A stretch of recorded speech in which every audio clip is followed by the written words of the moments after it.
Welcome to research. അതെന്താണ്, നമ്മള് എക്സാമിന് തൊട്ട് മുമ്പ് റിസർച്ച് എത്തിക്സ് എന്താണെന്നും അതിന്റെ കുറച്ച് പ്രിൻസിപ്പിൾസും ആണ് എടുത്തു നിർത്തിയത്.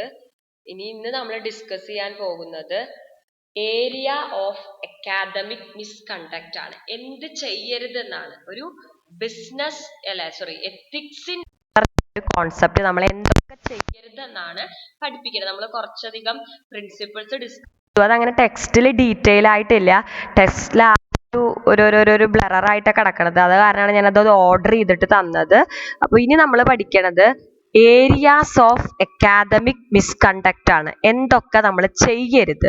ഫസ്റ്റ് വരുന്നതാണ് പ്ലാഗിയാരിസം. പ്ലാഗിയാരിസം എന്ന് പറഞ്ഞ സംഭവം എന്താന്ന് വെച്ചാൽ വേറൊരാളുടെ വർക്ക് നമ്മളുടെ വർക്കാണെന്ന് പറഞ്ഞിട്ട് കാണിക്കുക, അല്ലെങ്കിൽ വേറൊരാളുടെ വർക്കിൽ റിസർച്ചിൽ ചെയ്ത അല്ലെങ്കിൽ കണ്ടുപിടിച്ച കോൺസെപ്റ്റുകൾ അല്ലെങ്കിൽ കണ്ടുപിടിച്ച റിലേഷൻഷിപ്പ് നമ്മുടെ റിസർച്ചിനകത്ത് എഴുതുക, എന്നിട്ട് അത് നമ്മുടേതാന്ന് പറയാ. അയാളുടെ എന്ന് പറഞ്ഞിട്ട് കോട്ട് ചെയ്യുന്നത് കൊണ്ട് തെറ്റില്ല, പക്ഷെ നമ്മളത് വേറൊരാളുടെ കോൺസെപ്റ്റ് അല്ലെങ്കിൽ അയാൾ ഡെവലപ്പ് ചെയ്ത ഒരു തിയറി അല്ലെങ്കിൽ അയാൾ ക്രിയേറ്റ് ചെയ്ത ഒരു റിലേഷൻഷിപ്പ് നമ്മുടെ റിസർച്ചിനകത്ത് ഇൻക്ലൂഡ് ചെയ്തിട്ട് നമ്മുടേതായിട്ട് പ്രസന്റ് ചെയ്യുന്നതിനെയാണ് എന്ത് പറയുന്നത്, പ്ലാഗിയാരിസം എന്ന് പറയുന്നത്. അത് ചെയ്യാനായിട്ട് പാടില്ല. If പ്ലാഗിയാരിസം involved in research it is against the ethics of business research അല്ലെങ്കിൽ എത്തിക്സ് ഇൻ റിസർച്ച്. അപ്പൊ അങ്ങനെ മറ്റൊരാളുടെ വർക്ക് നമ്മുടേതാണെന്ന് കാണിച്ചിട്ട് നമ്മൾ റിസർച്ച് പ്രസന്റ് ചെയ്യുമ്പോഴാണ് അതിനകത്ത് പ്ലാഗിയാരിസം ഉണ്ട് എന്ന് പറയുന്നത്. നമ്മൾ ഒരുപാട് ആളുകളുടെ വർക്ക് കോട്ട് ചെയ്യാറുണ്ട്, അവരുടെ കോൺസെപ്റ്റുകൾ കോട്ട് ചെയ്യാറുണ്ട്. അപ്പൊ നമ്മൾ എന്ത് ചെയ്യും, റഫറൻസ് അല്ലെങ്കിൽ ബിബ്ലിയോഗ്രഫി എഴുതും. അപ്പൊ എന്താണ്, നമ്മൾ വേറൊരാളിൽ നിന്ന് റെഫർ ചെയ്തിട്ടുണ്ടെന്ന് ഇൻഡിക്കേറ്റ് ചെയ്യണ്ട. അപ്പൊ അങ്ങനെ ഇൻഡിക്കേറ്റ് ചെയ്താൽ there is no matter of plagiarism. പക്ഷെ വേറൊരാളുടെ വർക്ക് അല്ലെങ്കിൽ വേറൊരാൾ ഡെവലപ്പ് ചെയ്ത കോൺസെപ്റ്റ് വേറൊരാളുടെ തിയറി നമ്മുടേതായിട്ട് പ്രസന്റ് ചെയ്യാൻ പാടില്ല. പിന്നെ വരുന്നതാണ് fabrication and falsification.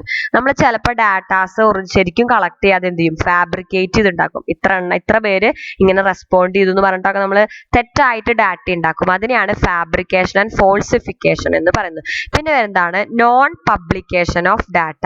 Non publication of data എന്താന്ന് പറഞ്ഞാൽ നമ്മൾ ഡാറ്റ ഒക്കെ കളക്ട് ചെയ്യും, പക്ഷെ അത് കുക്കിംഗ് ഓഫ് ഡാറ്റ എന്ന് ചില സമയത്ത് പറയാറുണ്ട്. അതായത് നമ്മൾ ഡാറ്റാസ് ഒക്കെ കളക്ട് ചെയ്യും, പക്ഷെ എന്താണ്, നമ്മളൊരു റിസൾട്ട് എക്സ്പെക്ട് ചെയ്തിട്ടായിരിക്കും എന്ത് ചെയ്തിട്ടുണ്ടാവുക, ആ ഡാറ്റാസ് കളക്ട് ചെയ്യുക. അപ്പോൾ ആ റിസൾട്ട് കിട്ടാത്ത ഒരു ഡാറ്റയാണെങ്കിൽ ആ റിസൾട്ടിന് എഗൈൻസ്റ്റ് ആയിട്ടാണ് റെസ്പോണ്ട് ചെയ്യുന്നതെങ്കിൽ നമ്മൾ എന്ത് ചെയ്യും, അത് പബ്ലിഷ് ചെയ്യാതെ നമ്മളുടെ ഡിസയേർഡ് ഔട്ട്കമ്മിനെ സപ്പോർട്ട് ചെയ്യാത്ത കാരണം we will exclude it from our research. അല്ലെങ്കിൽ ആ ഡാറ്റ നമ്മൾ എന്ത് ചെയ്യും, മറച്ചു വെക്കുക, അല്ലെങ്കിൽ അത് പബ്ലിഷ് ചെയ്യാതിരിക്കുക, അല്ലെങ്കിൽ അത് ഇൻക്ലൂഡ് ചെയ്യാതിരിക്കുക. അതിനെയാണ് നമ്മൾ എന്ത് പറയുന്നത്, നോൺ പബ്ലിക്കേഷൻ ഓഫ് ഡാറ്റ അല്ലെങ്കിൽ കുക്കിംഗ് ഓഫ് ഡാറ്റ എന്ന് പറയുന്നത്. അതിനാണ് നമ്മൾ ബാഡ് ഡാറ്റ. അപ്പൊ അതിന് നമ്മൾ ആഗ്രഹിച്ചതല്ല റിസർച്ചിലെ റിസൾട്ട് വരേണ്ടത്, എന്താണോ ആക്ച്വൽ അതായിരിക്കണം റിസർച്ചിലെ റിസൾട്ട്. അപ്പോൾ ഒരിക്കലും എന്താണ് നമ്മൾ ഡാറ്റാസ് എന്ത് ചെയ്യരുത്, ഡിസയേർഡ് ഔട്ട്കം അല്ലാത്ത കാരണം നമ്മൾ എന്ത് ചെയ്യരുത്, അത് ഒഴിവാക്കരുത്. പിന്നെ വേറൊരു നോൺ പബ്ലിക്കേഷൻ ഓഫ് ഡാറ്റയുടെ അണ്ടറിൽ വരുന്നതാണ് ബാഡ് ഡാറ്റ. ബാഡ് ഡാറ്റ എന്ന് പറയുന്നത് എന്താണെന്ന് വെച്ചാൽ ആളുകൾ അവരുടെ ആഗ്രഹത്തിനനുസരിച്ച് ഇങ്ങനെ ആയിരിക്കണം അതിന്റെ ഔട്ട്കം അനുസരിച്ചിട്ട് ആക്ച്വൽ റെസ്പോൺസ് അല്ലാതെ എന്താണ് മാർക്ക് ചെയ്യും. ആ ബാഡ് ഡാറ്റ നമ്മൾ ഇൻക്ലൂഡ് ചെയ്യാനായിട്ട് പാടില്ല. അത് ശരിക്കും അൺറെപ്രസെന്റേറ്റീവ് ഡാറ്റയാണ്. അത് നമ്മൾ കളക്ട് ചെയ്യുമ്പോൾ തന്നെ മനസ്സിലാക്കിയിട്ട് ഒഴിവാക്കണം. സോ നമ്മുടെ ആഗ്രഹത്തിനനുസരിച്ച് we should not manipulate the data collected and also we have to recognise the bad data.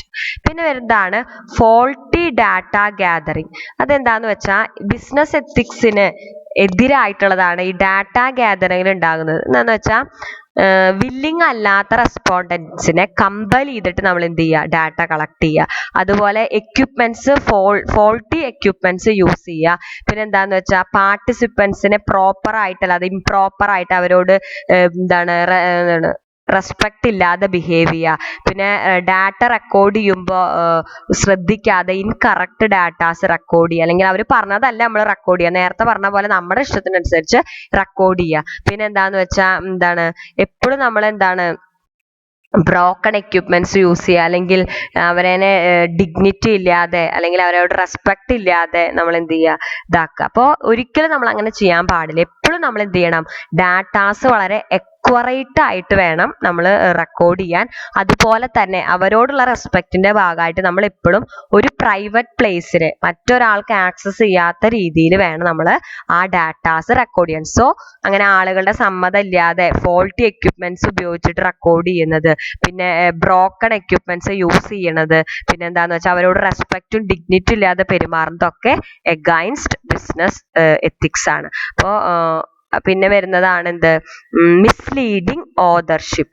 അതെന്താന്ന് വെച്ചാൽ ചില കേസുകളിൽ ഒരാൾ ഒറ്റയ്ക്ക് ചെയ്ത വർക്കായിരിക്കാം, പക്ഷെ നമ്മൾ എന്ത് ചെയ്യും, ഒന്നോ രണ്ടോ ആളുകളുടെയും കൂടി പേര് വെക്കും. ചില കേസുകളിൽ ഒന്നോ രണ്ടോ ആളുകൾ ചെയ്തതായിരിക്കാം, പക്ഷെ നമ്മൾ എന്ത് ചെയ്യും, ഒരാളുടെ പേരേ വെക്കുള്ളൂ. അപ്പൊ അവിടെ എന്താണ്, ആ കറക്റ്റ് നമുക്കുള്ള ആ ഓതറെ കിട്ടില്ല, ആരാണ് ഇതിന്റെ ഒറിജിനൽ കോൺട്രിബ്യൂട്ടർ എന്ന് കിട്ടില്ല.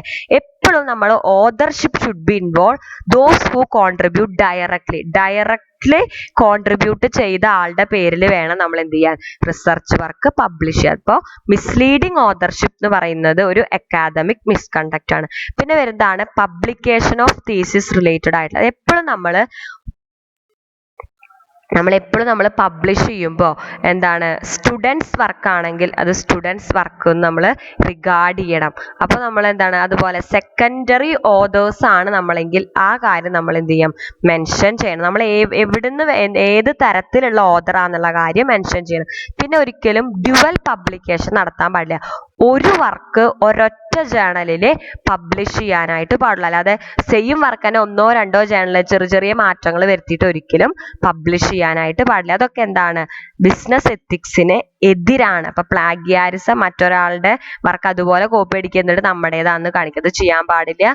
അത് ചെയ്താൽ ഇറ്റ്സ് എഗൈൻസ്റ്റ് ദ ബിസിനസ് അല്ലെ റിസർച്ച് എത്തിക്സ്. പിന്നെ ഫാബ്രിക്കേഷൻ ചെയ്യാൻ പാടില്ല. പിന്നെ നോൺ പബ്ലിക്കേഷൻ ഓഫ് ഡാറ്റ, അതെന്താന്ന് ഞാൻ പറഞ്ഞു. പിന്നെ ഫോൾട്ടി ഡാറ്റ ഗാദറിംഗ് പ്രൊസീജിയർ എന്ന് പറയുന്നതും മിസ്കണ്ടക്ട് ആണ്. പിന്നെ മിസ്ലീഡിങ് ഓതർഷിപ്പ് ക്രിയേറ്റ് ചെയ്യണത്.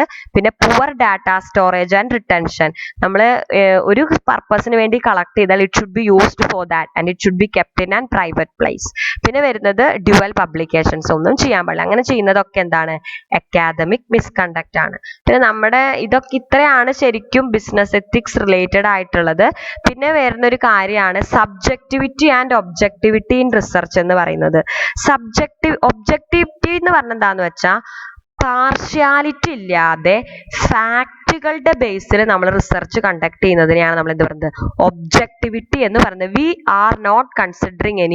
R not involve in any personal bias അല്ലെങ്കിൽ partiality. We are doing research based on facts. We are drawing conclusion and result based on facts. അതിനെയാണ് നമ്മൾ objectivity എന്ന് പറയുന്നത്. സബ്ജക്ടിവിറ്റി എന്ന് പറഞ്ഞാൽ നേരെ തിരിച്ച്. അതെന്താന്ന് വെച്ചാൽ ഇൻഡിവിജ്വൽ പേഴ്സണൽ ഇംപ്രഷന്റെയും ഫീലിംഗിന്റെയും ഒപ്പീനിയന്റിന്റെ ഒക്കെ ബേസിൽ എന്ത് ചെയ്യുക, കൺക്ലൂഷൻസ് ചെയ്ത് നമ്മൾ we are not basing facts, we are drawing inferences അല്ലെങ്കിൽ കൺക്ലൂഷൻസ് അല്ലെങ്കിൽ we are make interpretation based on person's feeling അല്ലെങ്കിൽ പേഴ്സൺസ് ഒപ്പീനിയൻ ആൻഡ് ഇംപ്രഷൻ. അതാണ് സബ്ജക്റ്റീവ് റിസർച്ച് എന്ന് പറയുന്നത്. എപ്പോഴും ഒബ്ജക്റ്റീവ് റിസർച്ച് ആണ് ഏറ്റവും നല്ലത്. ഒബ്ജക്റ്റീവ് റിസർച്ച് എന്ന് പറഞ്ഞാൽ the research which is entirely based on the facts and figures. We are drawing conclusion based on the data or facts collected from the respondent. എപ്പോഴും research should be objective. Maximum subjectivity, അതായത് personal partiality, personal bias should be avoided. അതാണ് പിന്നെ നമ്മുടെ ടെക്സ്റ്റിൽ വരുന്ന വേറൊരു topic. പിന്നെ ടെക്സ്റ്റിൽ പ്രിൻസിപ്പിൾ ഞാൻ എടുത്ത പോലെ അല്ല തന്നിരിക്കുന്നത്, വേറെ കുറെ കാര്യങ്ങൾ എടുത്ത പോലെ തന്നെയാണ്, പക്ഷെ ഇങ്ങനെ ഒരു ജനറൽ രീതിയിലാണ് തന്നിരിക്കുന്നത്. ഹോണസ്റ്റി, അതുപോലെ ഹോണസ്റ്റി എന്ന് പറഞ്ഞാൽ എന്താണ്, നമ്മൾ കറക്റ്റ് മെത്തേഡുകൾ ഉപയോഗിച്ചിട്ട് കറക്റ്റ് ആയിട്ട് റിപ്പോർട്ട് ചെയ്യണം, അതാണ് പറഞ്ഞിരിക്കുന്നത്. പിന്നെ ഒബ്ജക്ടിവിറ്റി എന്ന് പറഞ്ഞാൽ നമ്മൾ എന്ത് പറയണം, എപ്പോഴും നമ്മൾ ഡാറ്റാസ് ഇന്റർപ്രിട്ടേഷൻസ് ഒക്കെ should be based on facts. We should not make interpretation based on opinion. അപ്പോൾ റിസർച്ച് എന്ന് പറയുന്നത് എപ്പോഴും എന്തായിരിക്കണം, ഒബ്ജക്റ്റീവ് ആയിരിക്കണം. പിന്നെ കോൺഫിഡൻഷ്യാലിറ്റി, അതാണ് വേറെ ഒരു പ്രിൻസിപ്പിൾ പറയുന്നത്. കോൺഫിഡൻഷ്യാലിറ്റി എന്ന് പറയുന്നത് എപ്പോഴും നമ്മൾ എന്താണ് കളക്ട് ചെയ്ത ഡാറ്റ കോൺഫിഡന്റ് ആയിട്ട് സൂക്ഷിക്കണം, ആരിൽ നിന്നാണ് കളക്ട് ചെയ്തതൊക്കെ. പിന്നെ കെയർഫുൾനെസ് എന്ന് പറഞ്ഞാൽ എന്താണ്, നമ്മൾ ഡാറ്റ ഗ്യാദർ ചെയ്യുമ്പോഴും എന്താണ് റെക്കോർഡിംഗ് ഇൻസ്ട്രുമെന്റ് യൂസ് ചെയ്യുമ്പോഴും റിസർച്ച് ഡിസൈൻ ചെയ്യുമ്പോഴൊക്കെ വളരെ കെയർഫുൾ ആയിരിക്കണം. പിന്നെ ഇന്റഗ്രിറ്റി എന്ന് പറയുമ്പോൾ എന്താന്ന് വെച്ചാൽ നമ്മൾ എപ്പോഴും സിൻസിയർ ആയിട്ട് കൺസിസ്റ്റന്റ് ആയിട്ട് വേണം വർക്ക് ചെയ്യാൻ. പിന്നെ ഓപ്പൺനെസ്. നമ്മളെപ്പോഴും നമ്മൾ കളക്ട് ചെയ്ത എല്ലാ ഡാറ്റകളും എല്ലാ റിസൾട്ടുകളും എല്ലാ ഐഡിയാസും എന്ത് ചെയ്യണം, ക്രിറ്റിസിസത്തിന് വേണ്ടിയിട്ട് അല്ലെങ്കിൽ മറ്റുള്ളവർക്ക് വേണ്ടി എന്ത് ചെയ്യണം, പബ്ലിഷ് ചെയ്യണം. പിന്നെ വരുന്നതാണ് സോഷ്യൽ റെസ്പോൺസിബിലിറ്റി. എപ്പോഴും നമ്മൾ റിസർച്ച് ചെയ്യുന്നത് എന്തെങ്കിലും ഒരു സോഷ്യൽ ഗുഡ്നെസ് അല്ലെങ്കിൽ സോഷ്യൽ വെൽഫെയർ പ്രൊമോട്ട് ചെയ്യാനായിരിക്കണം. പിന്നെ വരുന്നതാണ് respect for intellectual property. Respect for intellectual property എന്ന് പറയുന്നത് എന്താണെന്ന് വെച്ചാൽ മറ്റുള്ളവരുടെ നമ്മൾ കോപ്പി അടിക്കരുത്. We should respect the IP. അതായത് നമ്മൾ പേറ്റന്റ്, കോപ്പി റൈറ്റ്സ് അങ്ങനെയുള്ള കാര്യങ്ങളൊക്കെ എന്ത് ചെയ്യണം, ഹോണർ ചെയ്യണം എന്നാണ് പറയുന്നത്. അതായത് നമ്മൾ ഇത്രയും നേരം ഡിസ്കസ് ചെയ്തില്ലേ വലിയ വലിയ കാര്യങ്ങളായിട്ട്. അപ്പൊ അതൊക്കെ ജനറൽ ആയിട്ടാണ് എന്തിരിക്കുന്നത്, ടെക്സ്റ്റിൽ പറഞ്ഞിരിക്കുന്നത്. നമുക്കത് വായിച്ചാൽ മനസ്സിലാവും. ഈ ക്ലാസ് കേട്ട് കഴിഞ്ഞാൽ ഇതിന്റെ ഇത്രയും ഡീറ്റെയിൽ ആയിട്ടല്ല, ഇതിന്റെ വേറൊരു ആസ്പെക്ട് പോലെയാണ് ടെക്സ്റ്റിൽ ഡിസ്കസ് ചെയ്തിരിക്കുന്നത്. പക്ഷെ നല്ല ബുക്കുകളിലൊക്കെ ഇങ്ങനെയാണ് ബിസിനസ് എത്തിക്സിന്റെ പ്രിൻസിപ്പിൾ കൊടുത്തിരിക്കുന്നത്. അതുകൊണ്ടാണ് ഞാൻ ഇങ്ങനെ നിങ്ങൾക്ക് എക്സ്പ്ലെയിൻ ചെയ്ത് തന്നത്. ഇനി എന്തെങ്കിലും ഡൗട്ട്സ് ഉണ്ടെങ്കിൽ ചോദിക്കുക. ഈ ഒരു സെഷനോട് കൂടിയിട്ട് ഫോർമൽ ആയിട്ടുള്ള നമ്മുടെ ബിസിനസ് റിസർച്ച് എന്ന സബ്ജക്റ്റ് കഴിയാണ്. ഇനി എന്തെങ്കിലും ഡൗട്ട്സ് ഉണ്ടെങ്കിൽ ചോദിക്കുക. Thank you.